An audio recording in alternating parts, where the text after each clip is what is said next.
inside as well, but Groenewegen now hits the front with 50 meters to go. It's Groenewegen up against Jakobsen. Groenewegen, Jakobsen. Oh, Jakobsen into the bars. Absolutely hellish crash on the finish line. Le 5 août 2020, au Tour de Pologne, le monde du cyclisme s'est arrêté. L'un des sprinteurs les plus performants et les plus brillants du peloton, Fabio Jakobsen, chute de manière incroyable dans le sprint pour la victoire. Le jeune Fabio, qui tient son prénom de Fabio Casartelli, était à deux doigts d'avoir le même destin tragique. Voici son histoire. Né à Gorinchem, aux Pays-Bas, Fabio Jakobsen a commencé le cyclisme tôt, contrairement à des coureurs comme Bauke Mollema, mais n'a jamais vraiment dominé dans les catégories inférieures, à l'inverse d'un coureur comme Mathieu Van Der Poel, toujours aussi dominateur.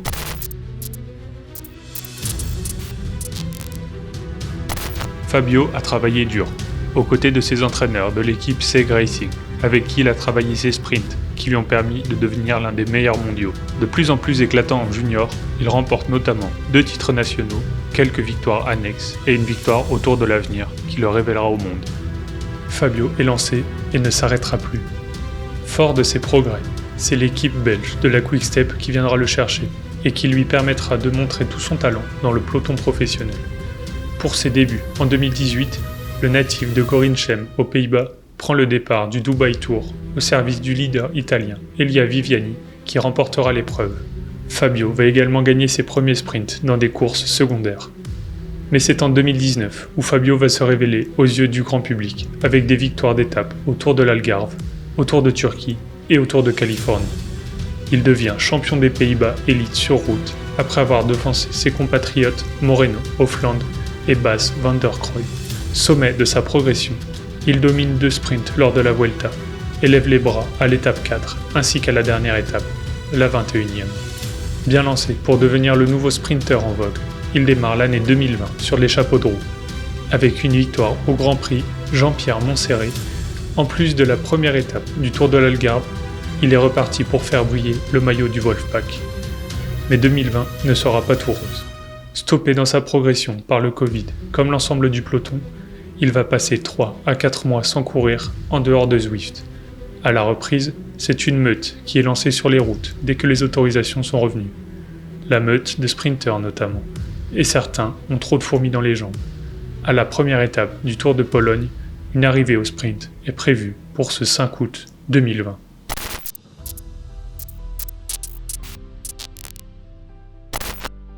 On l'a tous vu et revu. Le 5 août 2020 aura, à jamais, marqué la carrière de Fabio Jakobsen. À la lutte pour la victoire dans les derniers mètres de la première étape du Tour de Pologne avec son compatriote de la formation Jumbo-Visma, Dylan Groenewegen, il est tassé sur la droite de la route avant de percuter violemment les barrières de sécurité. Avec des barrières de sécurité qui n'ont rien sécurisé et lancé à pleine vitesse, il s'écrase contre le portique d'arrivée, emportant par la même occasion un commissaire UCI et un photographe dans sa chute, ainsi qu'une bonne vingtaine de cyclistes. Il est notamment victime d'un traumatisme crânien et d'une fracture du palais, et apparaît en sang, allongé sur le sol avant la ligne d'arrivée, d'une étape qu'il a officiellement gagnée au vu du déclassement de Dylan Groenewegen. Une victoire, mais à quel prix ? Ce sera évidemment sa dernière course de l'année 2020, lui qui avait tant d'espoir.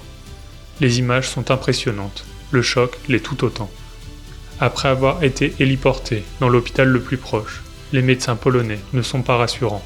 Dans les premières heures, ils annoncent coup sur coup la mise dans le coma artificiel de Fabio Jakobsen et son opération prévue qui durera près de 5 heures. Son pronostic vital est engagé et le monde du cyclisme craint le pire. Cette chute spectaculaire et médiatique fera apparaître de nombreuses tensions et de nombreux acteurs partageront leurs pensées à propos du crash et des responsabilités. Groenewegen, l'organisateur, l'UCI, la course au sensationnel, comment a pu se terminer cette histoire ?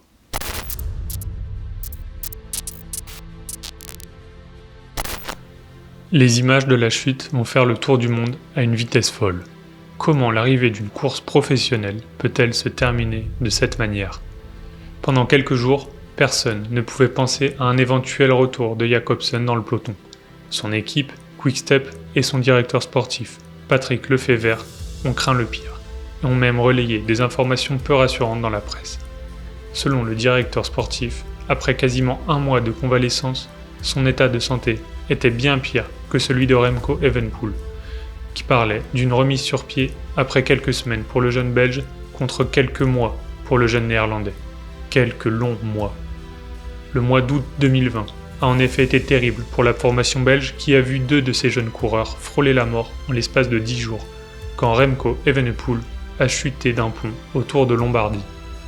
Quelques mois après l'accident, l'équipe de Fabio, son directeur sportif, et les assurances du Tour de Pologne ont conjointement déposé une plainte contre Dylan Groenewegen, principal responsable de la lourde chute du 5 août.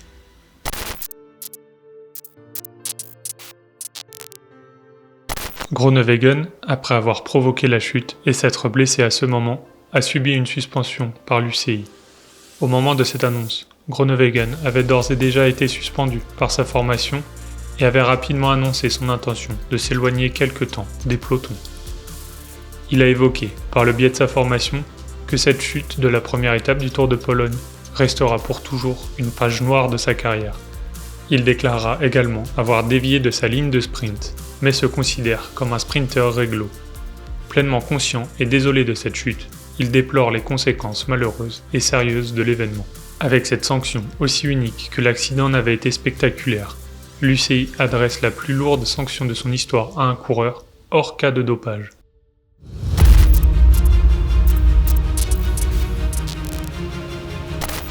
Il aura fallu 3 jours à Jakobsen pour reprendre ses esprits dans l'unité de soins intensifs de l'hôpital Sosnowiec, en Pologne. Fabio Jakobsen ne se souvient absolument pas de la chute. Mon premier souvenir après l'accident, ce sont les 3 médecins dans ma chambre. La suite, surtout, ce sont des coéquipiers qui savent faire, Sénéchal notamment, des médecins et un transport vers l'hôpital avant une première opération de 5 heures, et des jours de doute dans la foulée.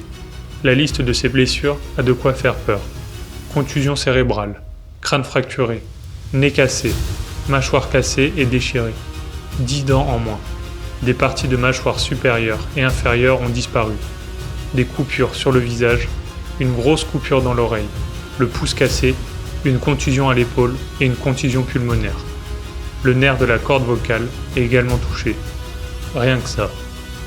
Pour tout cela, pas moins de 3 grosses opérations, avec la première de 5 heures le lendemain de l'accident, puis une en octobre au visage et une à la bouche en février. 2 opérations très lourdes. La première des 2 est une intervention chirurgicale pour reconstruire son visage et sa bouche, où les chirurgiens ont placé un os prélevé sur la crête pelvienne, dans la mâchoire supérieure et inférieure, pour combler le manque d'os. Celle de février est pour ses dents, qu'il a perdues lors de l'accident. Ils ont installé des implants dans sa mâchoire afin qu'il puisse recevoir des nouvelles dents.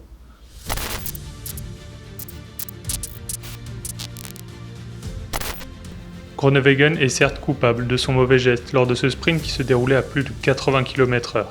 Mais si l'on regarde dans l'ensemble, des manœuvres dangereuses, il y en a à quasiment tous les sprints. Par exemple, avec l'arrivée de Liège-Bastogne-Liège en 2020, qui n'a entraîné aucun déclassement, ou alors à l'expulsion de Peter Sagan du Tour de France. Les instances et les organisateurs ont un rôle à jouer dans la sécurisation des sprints en faisant attention aux arrivées en faux plat descendant par exemple. Surtout que dans ce cas, les coureurs empruntaient cette route finale depuis plusieurs années. Le Tour de Pologne, qui avait subi un drame un an jour pour jour avant cet accident, avec le décès du jeune Björn Lambrecht sur ses routes, a depuis modifié l'arrivée de la première étape.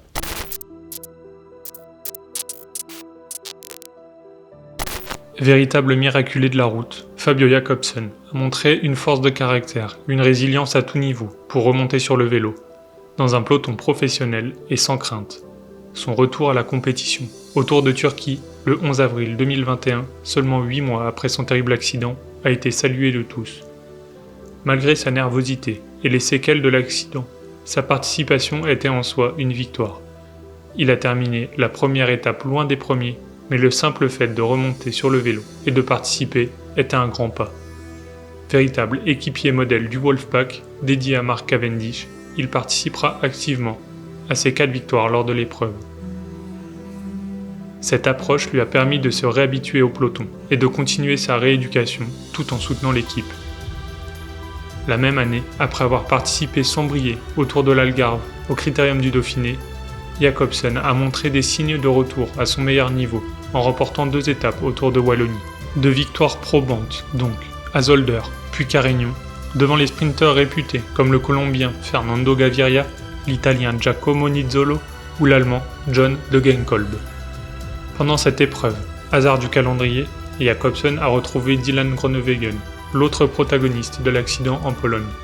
Les 2 coureurs ont chacun remporté 2 étapes, évitant toutefois de se confronter directement lors des sprints. Jacobsen a confirmé son retour au sommet de la plus belle des manières, en remportant la 4e étape de la Vuelta. Il enchaînera avec 2 autres victoires, lors de la 8e et la 16e étape, remportant par la même occasion le maillot de vainqueur du classement par points de l'épreuve, véritable Graal de tout sprinter. Un exploit, donc, qu'il dédie aux secouristes du Tour de Pologne, qui l'ont pris en charge alors que sa vie était en danger, aux chirurgiens qui l'ont remis sur pied et qui ont reconstitué le visage, mais aussi à sa famille, sa femme, la cycliste Delors Stouge, son équipe de Deceuninck Quick-Step qui l'a prolongé jusqu'en 2023, et ses coéquipiers dont un certain Florian Sénéchal.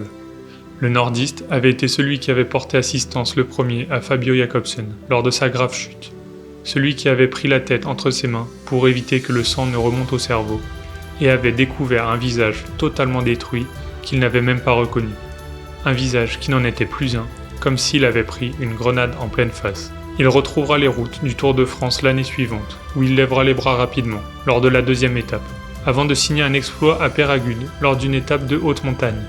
Dans les délais à 15 secondes près, il terminera le Tour 2022 sans nouvelle victoire, mais sans abandonner. Véritable figure d'un retour au sommet du gratin mondial, il se permet même d'endosser le maillot de champion d'Europe en août de la même année, réglant le sprint devant les meilleurs du peloton. Desmar, Merlier, Viviani, Pedersen, Christophe ou encore Sam Bennett étaient tous derrière lui.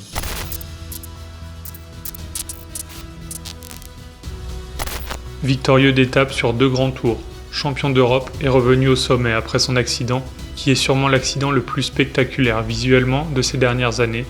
Fabio Jacobsen a terminé son histoire avec la Quick-Step en cette fin d'année 2023, qui fut peut-être un peu moins faste que la précédente. Son équipe, qui lui a fait confiance et l'a tant soutenu pendant toutes ses épreuves, Fabio lui a bien rendu, en montrant le maillot à de nombreuses reprises en tête des sprints. Désormais, c'est avec l'équipe néerlandaise DSM Firmenich que Fabio va tenter de lever les bras. Et pourquoi pas sur le Giro, lui qui n'est jamais allé en Italie, sur les routes de ce grand tour, où il n'a donc encore jamais gagné. Ce sera son objectif, et c'est annoncé par son équipe, qui ira en Italie avec Romain Bardet pour le classement et Jacobsen pour les sprints.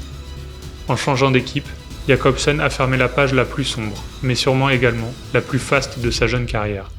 À lui d'en ouvrir une nouvelle, en espérant pour lui encore plus faste en termes de victoire.